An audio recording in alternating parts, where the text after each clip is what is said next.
한국 전차가 유럽의 전장을 새로 쓰고 있습니다. 저는 지난주 폴란드 그단스크 외곽 시험장에서 K2 흑표 전차가 굉음을 내며 진흙 경사로를 오르는 장면을 직접 보았습니다.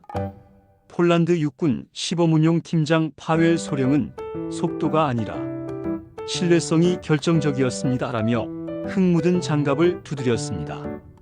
흑표의 디지털 사격 통제 시스템과 능동 방호 체계는 북대서양 조약기구 표준을 완벽히 맞추고 있었고 현지 기자들은 연신 셔터를 눌렀습니다. 이 장면은 폴란드가 지난 2주일 전 두 번째 K2 계약 총 180대 약 6조 5천억 원을 체결한 배경을 그대로 증명했습니다. 아미 레커그니션 현대 로템 엔지니어 김강민 차장은 폴란드 요구에 맞춰 변속기를 재설계했고 저온 시동 테스트를 영하 35도까지 내렸습니다라고 귀띔했습니다. 그는 한겨울 그단스크 시험장을 떠올리며 손끝이 얼어붙던 기억을 털어놓았습니다. 시동 버튼을 눌렀을 때 디젤 엔진이 바로 점화되자 폴란드 기술진이 박수를 쳤다는 대목에서 저는 우리 기술력의 저력을 체감했죠. 흑표의 강점은 디지털 일체화입니다. 전차장 보수 조종수 헬멧 시연 영상에서 각자의 HUD의 실시간 탄종 풍속거리 정보가 뜹니다. 저는 헬멧을 직접 써보고 놀랐습니다.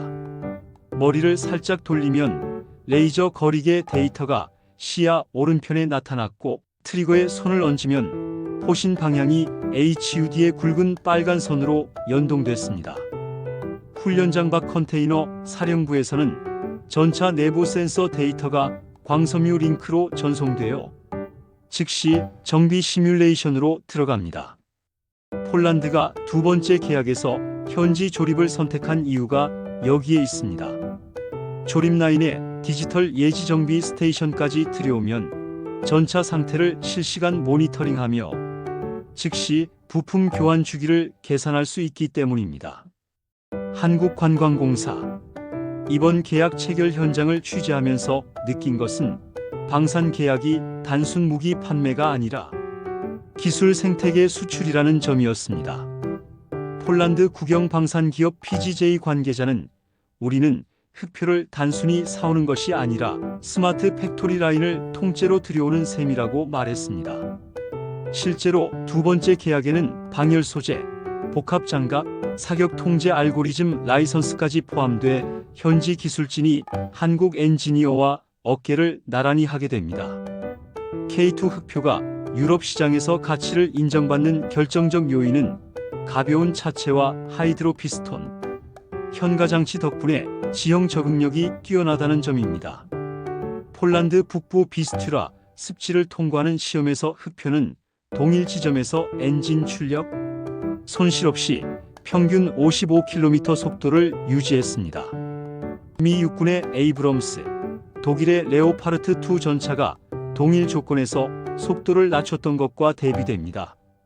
폴란드 운용교리 연구소가 발표한 보고서에 따르면 흑표는 사격 정확도 20% 향상, 연료 효율 15% 절감이라는 성과를 냈고 이는 최종 계약 단계에서 매우 중요한 설득 자료가 되었습니다. K2의 경쟁력을 실감한 또 다른 현장은 바르샤바 인근 슈비엔토슈우프 공장에서 열린 현지 조립 예행 시연이었습니다. 당시 저는 조립 라인 한가운데서 한국산 파워팩 모듈이 지그 위에 얹히는 모습을 지켜봤습니다. 10명도 안 되는 엔지니어가 토크렌치를 돌려 고정하자 지켜본 폴란드 교육생들이 작업 공정이 독일식보다 훨씬 단순하다고 놀라워했습니다.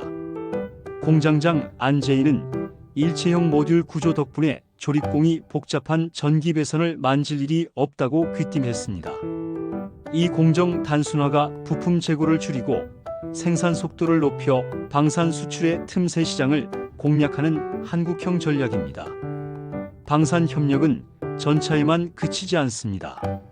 지난주 한국항공우주산업이 KF-21 전투기 블록 1 최종 20대 납품 계약을 체결했는데 여기에는 폴란드 공군 시험 조종사 입문 프로그램이 포함되어 있습니다.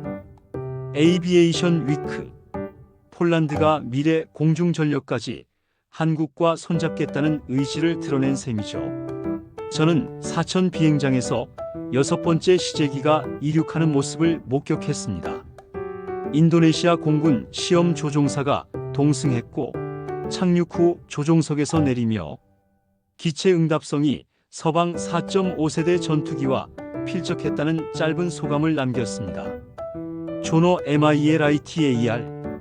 현장에서 느낀 공통분모는 속도였습니다. 폴란드 국방부 차관 올렉은 인터뷰에서 한국 기업은 계약 체결 후 개발 생산 단계로 넘어가는데 여타 국가 대비 절반 이하 시간이 걸린다라고 평가했습니다. 이는 방위사업청이 추진하는 패스트트랙 제도가 배경에 있습니다. 한국 기업이 프로토타입을 가지고 초기 평가를 마치면 방사청 실무단이 곧장 역량 검증에 들어가 실용시험을 단축합니다. 덕분에 흑표보람의 프로젝트가 전 세계 경쟁사보다 한 발 앞서 움직일 수 있는 것이죠. 개인적으로 가장 인상 깊었던 순간은 흑표의 승차에 사격 체험을 해본 장면입니다. 전 차장이 목표물을 마크하자 포수의 조준선이 자동으로 보정됐습니다. 제가 조종석 모니터로 거리 오차값을 읽자 HUD가 이를 자동 입력하면서 탄도 계산이 즉시 끝났습니다. 방아쇠를 당긴 뒤 섭씨 40도가 넘는 전차 내부에서 포효를 타고 전해오는 진동이 온몸으로 느껴졌습니다. 사격 목표의 관통 확인 신호가 뜨자 함께 탑승했던 폴란드 장교가 엄지손가락을 치켜들었습니다. 이 체험은 고령층 시청자인 여러분께서도 직접 전시체험장을 방문하면 충분히 경험할 수 있는 범위로 이미 전남 고흥체험센터와 폴란드 포즈난 박람회에 체험용 풀스케일 시뮬레이터가 설치되어 있습니다.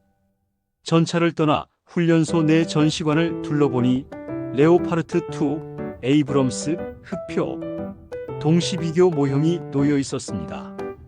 해설사는 새 기종의 탄종 호환성을 강조했습니다. 특히 흑표는 폴란드가 보유한 독일제 구형탄을 그대로 쓸 수 있도록 챔버 설계를 변형했는데 이는 전비 소모를 최소화한 설계 철학의 결정체였습니다.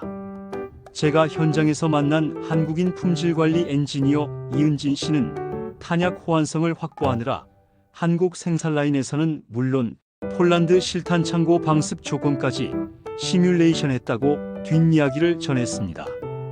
계약 서명식 후 만찬 자리에서 들은 재미있는 에피소드도 있습니다. 폴란드 측 협상 대표가 한국 술 오미자주를 입에 댄 뒤 이 새콤달콤한 맛이 전차 구매로 인한 유럽 안보 지형 변화를 예고하는 것 같다며 웃었다는 일화입니다.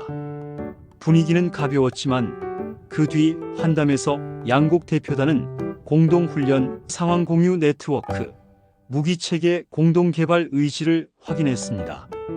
자리에 참석했던 방산 전문가 박윤수 박사는 단순 판매를 넘어 안보 생태계 파트너십이 형성됐다며 앞으로 한국 방산 기업이 유럽 소유를 조기 파악해 맞춤형 솔루션을 제공할 가능성이 크다고 전망했습니다.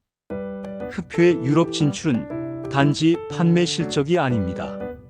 러시아 우크라이나 전쟁 이후 유럽 각국은 네트워크 중심전과 기계화 부대 모듈화에 몰두하고 있는데 흑표의 디지털 백보는 그대로 동맹군 데이터 링크와 맞물립니다. 방산협력은 유럽이 직면한 안보 리스크를 분산시키고 한국은 기술 수출을 넘어 전략 동맹국으로 자리매김할 토대를 마련합니다. 이러한 흐름 속에서 한국이 확보하게 될 경제적 파급 효과는 향후 10년간 약 40조 원 이상으로 전망됩니다. 산업통상자원부 추산치에 따르면 조립라인 구축 부품 로컬라이제이션 시간당 기술자, 교육비 등이 포괄적 수요를 자극해 현지 고용만 1만 명 이상 창출될 것으로 보입니다. 오늘의 결론은 분명합니다. 한국 방산은 고령층 시청자 여러분이 걸어온 산업화 경험, 땀과 눈물의 시간 위에 세워진 기술력으로 세계 무대에 깃발을 꽂았습니다. 제가 폴란드 야전에서 느낀 한겨울 냉기, 엔진 시동음, 조종수의 짧은 환호가 그것을 증명합니다. 우리 세대가 일으킨 기적이 전차와 전투기의 형태로 다시 한번 유럽의 들판을 달리고 있습니다. 여러분은 어떻게 느끼셨나요? 댓글로 생각도 공유해 주세요. 팔로우와 구독 그리고 좋아요는 저에게 큰 힘이 됩니다.